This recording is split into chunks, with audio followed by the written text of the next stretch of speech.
let's talk about the weirdness of words and idolatry.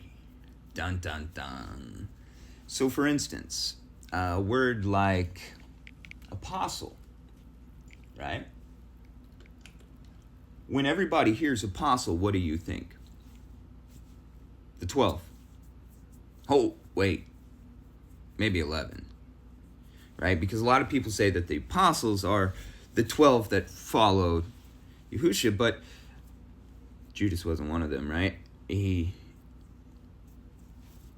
betrayed, right? So when people today hear apostles, right, they think church planters, right? When we hear the word apostle, we think either the original starters or church planters, right? Are you following me for a second? Grandiose things we put on a pedestal, right? Which is a natural human flesh-like thing to do. Except it's not the spiritual thing, and it's not the way of the faith. The way of our faith that follow the scriptures is truth, right? And so we would look at that word, apostles, apostelos. I might be pronouncing that wrong, but it means messenger, to be sent out, right? So through the weirdness of words, as it changes, right? Because those that wrote it in Greek, they chose that word to be sent out messenger, right? For a reason. To be sent out, right? But we want to say messenger. Or excuse me, but through, it is messenger or to be sent out. But we want to say that it's this thing up on a pedestal. Do you see what I mean? And we do this. Well, the same thing that they were called to do, you're called to do. The same great commission, you're called to do it.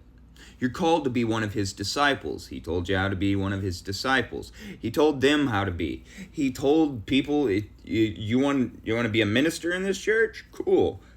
I'm going to need you. You want to be a fisher of men for me? I'm going to need you to go out for a couple years here. You're not going to take much. You're going to stay wherever you can. And you're going to teach my word, what I've taught you thus far. And when people cannot take you anymore, you will get up and you will dust your feet off and you will go to a different city. That's what he said. Right? Very few people doing that. Why? Because the apostles did that.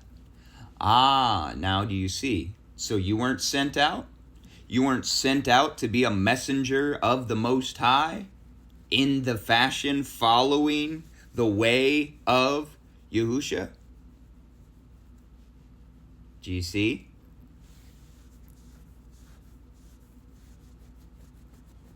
Brings this added challenge to knowing what you're supposed to do when you're putting the people that are doing what your just reasonable service supposed to do up on a pedestal.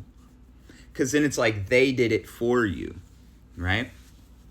Yahushua even addresses this. He tells them that he is going to be going to his crucifixion. Peter tells him no. He calls him Satan and rebukes him for trying to sway him from what he has to do. And he also then says that anyone that will not pick up their stake and follow him, right, is not his disciple. So you know what that means?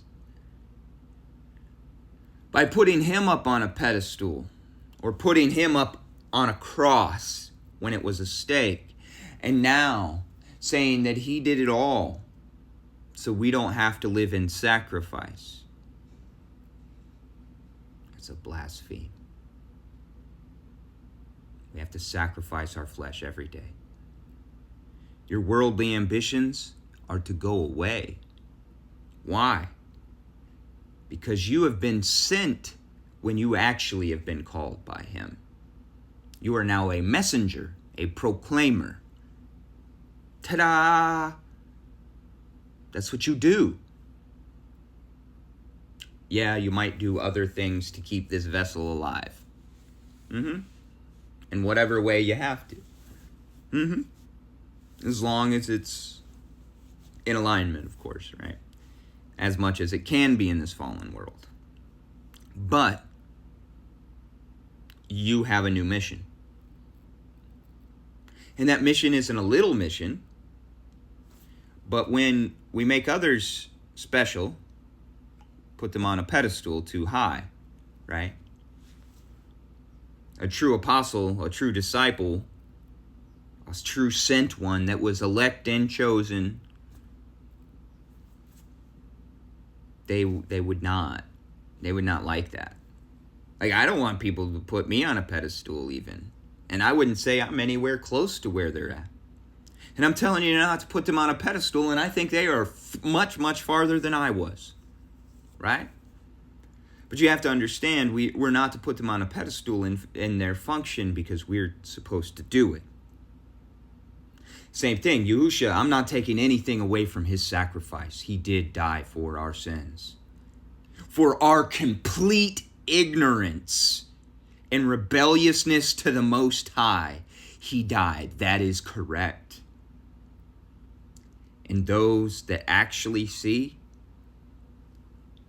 when we think about it, when we read about it, when we hear about it, we feel exactly what happened there. And like Isaiah, I say, here I am, send me. You see, words can change. His name alone, Yahusha. And they're like, well, maybe it's Yeshua.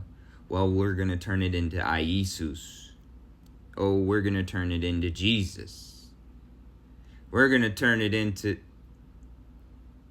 Yahusha. That's his name. The name you shall be saved.